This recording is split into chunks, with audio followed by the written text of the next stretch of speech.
Hello everyone, here I am discussing depreciation. Last video में मैंने straight line method को समझाया था। इस वीडियो में रिटन डाउन वैल्यू मेथड यानी कि सेकंड मेथड करेंगे डेप्रिसिएशन का। रिटन डाउन वैल्यू मेथड के सिनोनियम्स हैं diminishing balance method, reducing balance method. याद रखना किसी भी नाम से आ सकता है। रिटन डाउन में डेप्रिसिएशन का फॉर्मूला चेंज हो जाता है, यानी कि डेप्रिसिएशन हमेशा बुक वैल्यू पे लगती है। रिटन डाउन में बुक वैल्यू पे, ओरिजिनल कॉस्ट पे, ओरिजिनल कॉस्ट मेथड या स्ट्रेट लाइन में ओरिजिनल कॉस्ट पे। अब बुक वैल्यू कैसे निकलती है? Cost minus depreciation. Indirect way में यानी कि जो आप टू बैलेंस ब्रॉड डाउन करोगे ना अकाउंट में, उस पर आप डेप्रिसिएशन लगाओगे हर साल। अब कैसे करते हैं देखो, एग्जांपल है। एक ट्रक परचेज किया 1 जनवरी 2019 को 4 लाख का। उसका एक्सीडेंट हो गया 1 जुलाई 2020 को। इंश्योरेंस कंपनी से आपको पैसा मिला 2 लाख। सेम डेट को आपने अनदर ट्रक खरीद लिया 5 लाख का। रेट ऑफ डेप्रिसिएशन गिवन है 20%। Written down value method given है 2019-20 से लेके 2020-21 तक ट्रक का अकाउंट बनाना है। क्लियर? ये स्टेटमेंट है।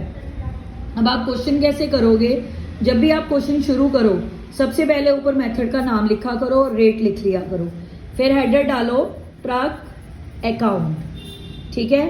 अब ट्रक आपने खरीदा था 1 जनवरी को। ये देखो 1 जनवरी to bank 4 lakh. Rate of depreciation is 20%। अब जनवरी से 31 मार्च most of the student confuse हो जाते हैं कि इधर भी 2019 लिखा मैंने, इधर भी, ऐसे क्यों? देखो बेटा, ये 18-19 बेसिकली ईयर है। आपने एसेट 1 जनवरी को खरीदा, पर स्टार्टिंग डेट तो ईयर की 1 अप्रैल होती है ना। आपने स्टार्टिंग में नहीं खरीदा एसेट को, आपने मिड में खरीदा या एंड में खरीदा, कह लो 1 जनवरी को खरीदा। ठीक है? यहाँ भी 19 आएगा, यहाँ भी 19 आएगा, क्योंकि दिसंबर के बाद साल चेंज हो जाता है, ईयर चेंज हो जाता है। बेसिक ये 18-19 ईयर है। क्लियर? 1 जनवरी से 31 मार्च 3 मंथ्स तक आपके पास रहा ये फर्स्ट ईयर में। 3 मंथ्स की डेप्रिसिएशन 20,000, कैरी डाउन 3,80,000। अब नेक्स्ट ईयर 1 अप्रैल को ओपनिंग डेट से ही ओपन होगा। 1 अप्रैल परचेज डेट नहीं लिखनी, next year opening date. Opening date का मतलब जब आपका साल शुरू होता है। 1 अप्रैल से स्टार्टिंग डेट है फाइनेंशियल ईयर की। 1 अप्रैल 2019, यहाँ भी 19 ही रहेगा क्योंकि क्लोजिंग पे 19 था।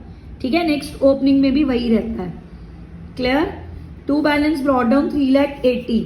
अब ये पूरा साल आपके पास रहा, ठीक है, 31 मार्च 2020 तक 3,80,000।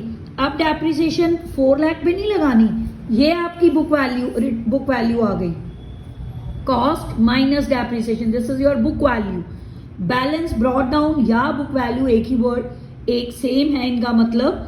रिटन डाउन वैल्यू मेथड में आप बैलेंस ब्रॉड डाउन पे डेप्रिसिएशन लगाओगे। ठीक है? बाय डेप्रिसिएशन 3,80,000 पे 20% 76, कैरी डाउन 3,04,000।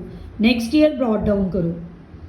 देखो बेटा, ध्यान से समझना, ये आपका 18-19 था। ठीक है? नेक्स्ट 19-20 हुआ।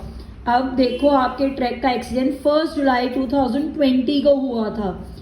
आपकी क्लोजिंग 31 मार्च 2020 को हो गई, यानी कि नेक्स्ट ईयर 1 अप्रैल 2020 से 31 मार्च 2021 में ये लाई करेगी।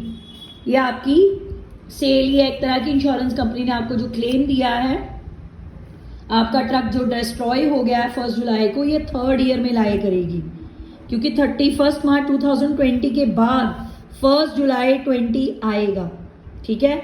बैलेंस ब्रॉड डाउन हुआ 1 अप्रैल को ही। देखो यहाँ पे भी अप्रैल था, यहाँ पे भी अप्रैल, सिर्फ यहाँ पे परचेज डेट आएगी परचेज ईयर में। नेक्स्ट ईयर्स में आपकी ओपनिंग डेट आएगी। Most of the student confuse हो जाते हैं डेट्स में, ईयर्स में। ये कैलकुलेशन बेस्ड चैप्टर है, ईयर बेस्ड चैप्टर है, डेट बेस्ड चैप्टर है, सो प्लीज कॉन्सेंट्रेट। ठीक है? आप इसको ब्रॉड डाउन करो, 3,04,000 आ गया। अब ध्यान से देखो इसका वर्किंग नोट। 1 अप्रैल को इसकी रिटन डाउन वैल्यू थी, यानी कि बुक वैल्यू थी 3,04,000। रिटन डाउन वैल्यू भी बोलते हैं इसको। अब आपका डिस्ट्रॉय हुआ था 1 जुलाई 20 को। कितने मंथ्स आपके पास रहा? अप्रैल, मई, जून। ठीक है? 31 नहीं है, 1st 3 मंथ्स की डेप्रिसिएशन 15,200। ठीक? अब 3,04,000 में से 15,200 माइनस करो, बुक वैल्यू आई 2,88,800। आपको इंश्योरेंस कंपनी ने कितने पैसे दिए थे? 2 लाख। 2 लाख माइनस कर दो अमाउंट रिसीव, लॉस कितने का आ गया? 88,800 का। जितनी देर तक आपके पास ट्रक, मशीन या व्हीकल रहेगा तब तक आपने डेप्रिसिएशन लगानी है।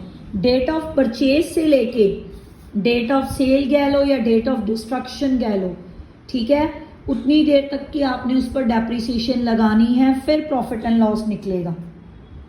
3 मंथ्स रहा था लास्ट ईयर, लग गई, क्लियर। अब पोस्टिंग कैसे करोगे? By bank 2 lakh, by depreciation 15,200, by P&L account loss 88,800, clear.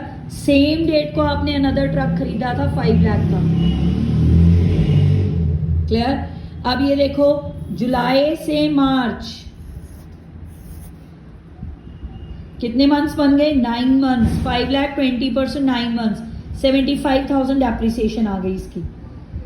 अब कैरी डाउन निकलेगा 4 लाख 25। इसका टोटल करो, ये सब माइनस कर दो, 4 लाख 25।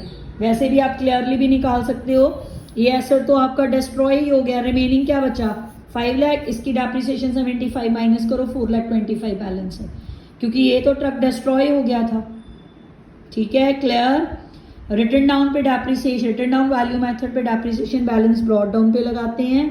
जो पार्ट सोल्ड हो गया होता है वो डेट ऑफ परचेज से लेके डेट ऑफ सेल तक, क्लियर। Thank you.